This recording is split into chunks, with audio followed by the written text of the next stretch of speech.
who will be left with no margin for error when he or she takes power. The single most important job will be required to remind America of what needs to be done and have the nerve and the gumption to challenge this great country to step up to the ball and not only change America, but change the world. The next President of the United States literally has within his or her power the power to change the world.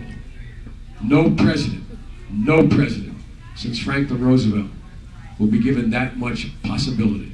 And ladies and gentlemen, we shouldn't be afraid of the future. This country's ready. I'm always quoting. I've asked Megan, on behalf of her younger sister Hannah, to read the poem that Hannah wrote, because I found it very moving and very inspirational, and I think our other young people and all of us in the room will take something home from this. First of all, I just want to say thanks. I'm honored to be receiving this award, and it's not just for me, it's for everyone who's here. For as long as I can remember, the Dubuque County Democrats has been my extended family, and I just want to say to you all that you guys are amazing role models, and I am a testament to the youth of the Democratic Party, and it's because of you. So on June 2nd, when I step up there and receive the award, you will be in my hearts, because without all of you, I would not be who I am today.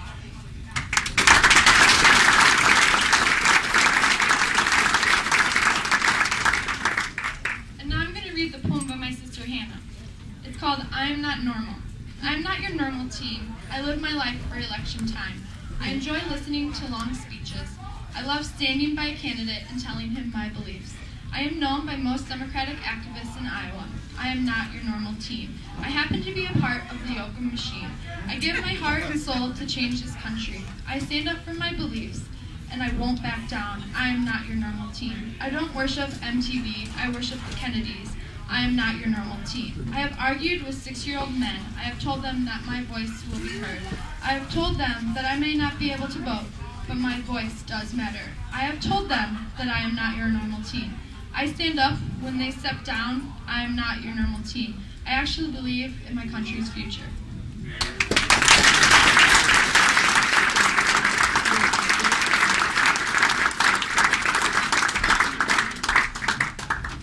And we're now going to recognize our inductees, and the inductee can come forward. If they want to bring a family member with them, that would be fine. If they want to speak a few words after they're recognized, that's fine also.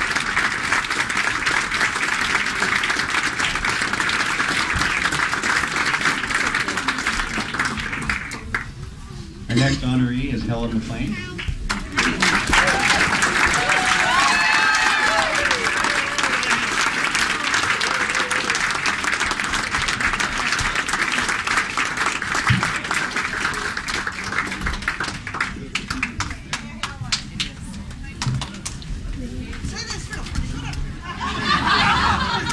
Helen joined the Democratic Party's Get Out the Vote effort in 1968 and hasn't stopped working for the party since. During the 2006 election cycle, she made phone calls, knocked on doors, and together with her friend Jan Oswald, ran the 20th precinct out of Jan's home.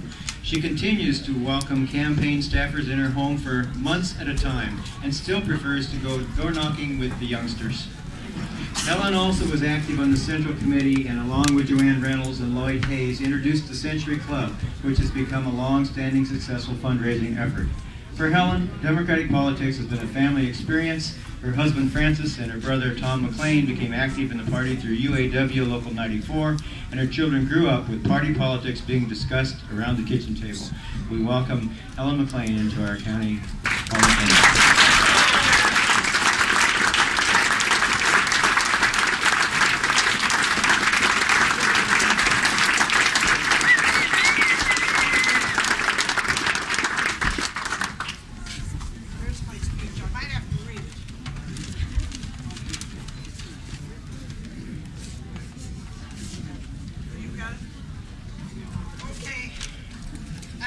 From a family of good speakers, but I never had to. When Joyce gave me the news that I was going to be in the Hall of Fame, I thought, this will look good in my obituary. Then it was in the Telegraph Herald. Then it was in my church bulletin. Then a lot of the family says they're coming. Even my Republican relatives. To be in the company of these other candidates, I am so honored. I want to thank Joyce Monahan and the Central Committee for thinking I could be so honored for doing what I have loved and enjoyed. It's a wonderful surprise. Thank you.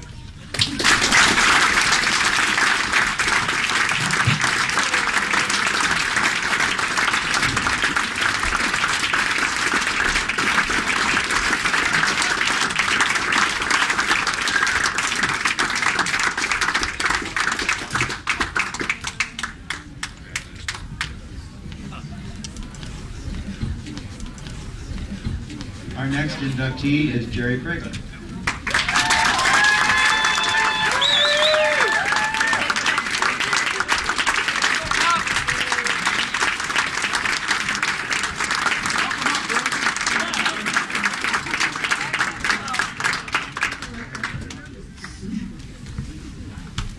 Jerry had a dream. He wanted to pursue his passion for bowling, so he started managing Marquette lanes at Sacred Heart School. There were 3 lanes. Next, Jerry operated 8-lane Trinity lanes. After a few years, he put together a group of investors to build one of Iowa's largest bowling establishments, Riverside Bowl, on a remote spot on an industrial island. For more than 37 years, the names Riverside Bowl and Jerry Pregler were synonymous. During that time, the Democratic Party held many of its meetings, conventions, and caucuses at Riverside. Many candidates held successful fundraisers there. And we played host at the Riverside Bowl with Senator Hart and Senator McGovern and Senator Cranston in 1983 at a presidential forum. In addition, Jerry was first vice chair of the Dubuque County Democrats for several terms and was a principal in the 1976 Jimmy Carter campaign. He has 8 children and is a grandpa too. Congratulations.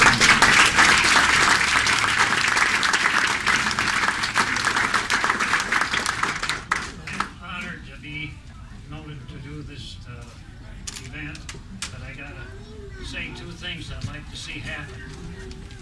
First of all, we got to get away from this newbie and a cowboy and put another Democrat down in the House.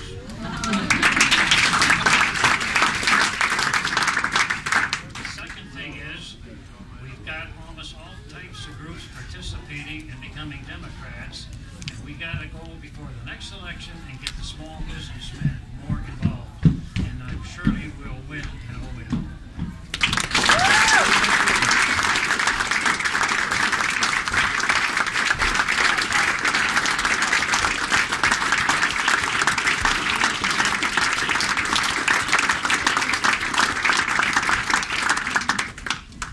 Inductee is Walt Pregler.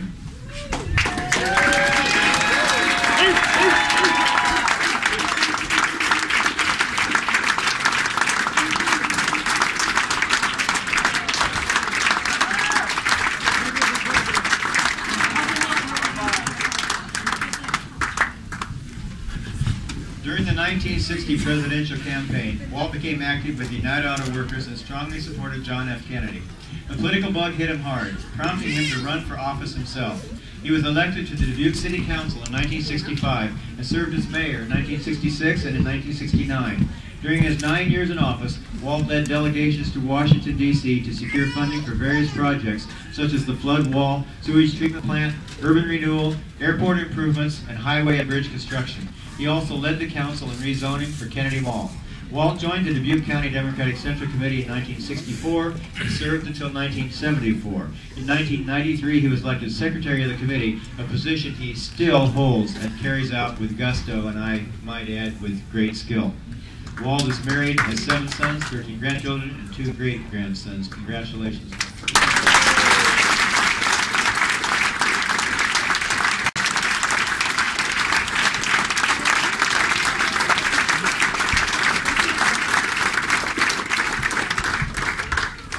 I consider all of you dear friends, but I think the dearest friend that I have to say thank you to is the support from my wonderful wife of 52 years, Nancy.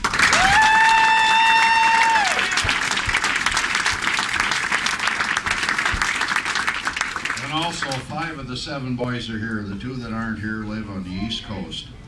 But the 5 were educated by another dear friend, Helen McClain's sister, Sister Jean Wickham. And she's still standing. God bless you, Jean. Thank you all.